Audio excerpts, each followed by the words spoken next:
മഴ നനഞ്ഞ് സംസ്ഥാനത്ത് ദുരിതപ്പെയ്ത്ത് തുടരുന്നു. മഴയ്ക്ക് കാരണം ഒഡീഷ തീരത്ത് രൂപം കൊണ്ട ന്യൂനമർദ്ദമെന്ന് കാലാവസ്ഥാ നിരീക്ഷണ കേന്ദ്രം. അടുത്ത 5 ദിവസം കൂടി മഴ തുടരുമെന്ന് മുന്നറിയിപ്പ്. മറ്റന്നാൾ വരെ ശക്തമായ മഴയ്ക്കൊപ്പം കാറ്റിനും സാധ്യത.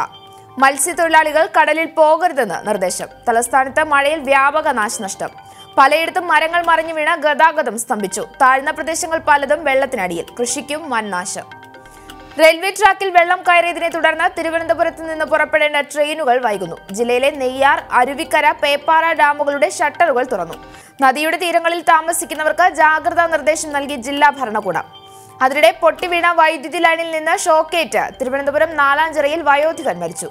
നാലാഞ്ചിറ സ്വദേശി ജോർജ് കുട്ടി ജോണാണ് മരിച്ചത്. ജില്ലയിൽ പ്രൊഫഷണൽ കോളേജുകൾ ഒഴികെയുള്ള വിദ്യാഭ്യാസ സ്ഥാപനങ്ങൾക്ക് അവധി പ്രഖ്യാപിച്ച് ജില്ലാ കളക്ടർ. കണ്ണൂരിൽ കൊട്ടിയൂർ, തേളകം, കണിച്ച, തില്ലങ്കേരി, മുഴക്കുന്ന്, കോളയാട്, ചിറ്റാരിപ്പറമ്പ് എന്നീ പഞ്ചായത്തുകളിലെ സ്കൂളുകൾക്കും അവധി. തിരുവനന്തപുരത്തിന് പുറമെ കൊല്ലം, ആലപ്പുഴ, കോട്ടയം, പത്തനംതിട്ട, ഇടുക്കി, എറണാകുളം, കോഴിക്കോട്, കണ്ണൂർ ജില്ലകളിലും രാത്രി തുടങ്ങിയ മഴയ്ക്ക് ശമനമില്ല. കൊല്ലത്ത് തീരപ്രദേശങ്ങളിൽ രൂക്ഷമായ കടലാക്രമണം. ചങ്ങനാശ്ശേരിയിൽ ദുരിതാശ്വാസ ക്യാമ്പുകൾ തുറന്നു.